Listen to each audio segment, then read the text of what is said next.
আপনারাই বলেন ভাই, এই ইসলাম কি জঙ্গিবাদীর ধর্ম হতে পারে? এই ইসলাম কি মারামারির ধর্ম হতে পারে? এই ইসলাম কি খুনাখুনির ধর্ম হতে পারে? ইসলাম তো বাঁচানোর ধর্ম, ইসলাম তো ভালোবাসার ধর্ম। বলেন না সুবহানাল্লাহ। এজিদ হত্যা করেছে আমার ইমাম হুসাইনকে জগতে জানে। কারবালার ময়দানে সবাইকে শাহাদত করা হয়েছে, একজন পুরুষ মাত্র বেঁচে গিয়েছিল। কে জানেন তো? একটু বলেন না রে ভাই। ইমাম জয়নুল আবেদিন অসুস্থ ছিল, যার কারণে তার উপর হামলা করা হয়নি। ওই কুফা থেকে শুরু করে নিজের চোখের সামনে এজিদ বাহিনীর হাতে নিজের বাবাকে শহীদ হতে দেখেছি ইমাম জয়নুল আবেদিন। সেই থেকে এন্তেকাল পর্যন্ত উনি কখনো একটা মুস্কি হাসিও দেন না। এন্তেকাল পর্যন্ত একটা মুস্কি হাসি দেয় না ইমাম জয়নুল আবেদিন। মদিনা পাকে আসার পরে উনি ছোট্ট একটা ঘর বানায় থাকতে রইলেন। এইদিকে এজিদের পক্ষে যারা যুদ্ধ করেছে তাদের সাথে এজিদের কি একটা সমস্যা হয়ে গেছে। এবার এজিদের তাদের বিপক্ষে মৃত্যু পরোয়ানা জারি করলো, ফাঁসির আইন জারি করলো। তারা নিজেদেরকে বাঁচানোর জন্য পালাই যেতে লাগলো। তাদের মধ্যে একজন পালাতে পালাতে মদিনায় চলে আসছে।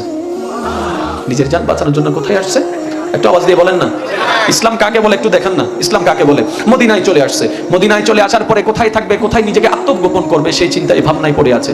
একজন বললেন, চিন্তা করিও না, এখানে এমন একটা ঘর আছে যেখানে মেহমান গেলে মেহমানদারির কমতি হয় না, চলো তোমাকে সেখানে নিয়ে যাই। কোথায়?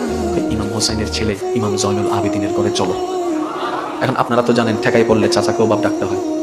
কথা বলেন না ভাই, ঠেকাই পড়লে তো চাচাকেও বাপ ডাকতে হয়। এখন সে তো জানে ইমাম জয়নুল আবেদিনের আব্বাকে কে খুন করেছে।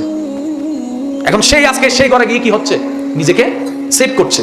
আচ্ছা গেল, যাওয়ার পরে 3 দিন 3 রাত থাকছে। ইমাম জয়নুল আবেদিন নিজে না খেয়ে তারা খাওয়াইছে। আর একটু জোরে বলেন না। এবার যখন ইমাম জয়নুল আবেদিনের ঘর থেকে বিদায় নিয়ে সেই মানুষটা বেরিয়ে যেতে লাগলো, ইমাম জয়নুল আবেদিন নিজের পক্ষ থেকে কিছু হাদিয়া, টাকা পয়সা আর কি ওনার হাতে পথ খরচ দিয়ে দিয়েছে। এখন বলেন, সবসময় কি ভাই জোতা দিয়ে মারা লাগে? কিছু কাজ দিয়ে তো মাইরে ফেলা যায়। এখন হাজার হইলেও তো সে নিজের ভুল নিজে বুঝতে পেরেছে। এখন মনে মনে চিন্তা করছে, সি আমি কারে মারলাম, যার ছেলেটাই আমাকে খাওয়াচ্ছে। আর একটু জোরে বলেন। ভাগ্যিস আমাকে চিনে নাই, চিনলে তো মাইরে ফেলতো, মেহমানদারি করতো না। ওই টাকাটা পাওয়ার পর একটা লজ্জাবোধ কাজ করছে, সি সি সি আমি কেমনে এরকম কাজটা করলাম। সে আবার ফিরে আসলো, মনোযোগ, সে আবার ফিরে আসলো ইমাম জয়নুল আবেদিনের কাছে। এসে বললেন, হুজুর আপনি মনে হয় আমাকে চিনতে পারেন নাই, আপনি মনে হয় আমাকে চিনতে পারেন নাই। তখন ইমাম জয়নুল আবেদিন ইমাম হোসাইনের ছেলে বলে, তোমাকে যখন প্রথম দেখেছি তখনই চিনতে পেরেছি, তুমি সেই ব্যক্তি যে আমার বাবা ইমাম হোসাইনের পিঠের পিছনে প্রথম তলোয়ার দিয়ে আঘাত করেছিলে, তুমি, আমি প্রথমেই চিনতে পেরেছি। সে বলে যে আমি তো ভাবছিলাম আপনি আমাকে চিনেন নাই, চিনার পর এত মেহমানদারি, চিনার পর এত নিরাপত্তা। এবার ইমাম জয়নুল আবেদিন কি বলে শুনুন, ওই দিন তুমি যেটা করেছিল সেটা তোমার চরিত্র, এই 3 দিন আমি যেটা করেছি সেটা আমাদের চরিত্র। ওটা তোমার অভ্যাস, এই চরিত্র, এটা আমার চরিত্র। আরে তুমি তো আওলাদে রাসূল না, আমি তো আওলাদে রাসূল। ইসলাম এটাকে বলে শত্রু যার ঘরে নিরাপদ থাকে। আর একটু জোরে বলেন না।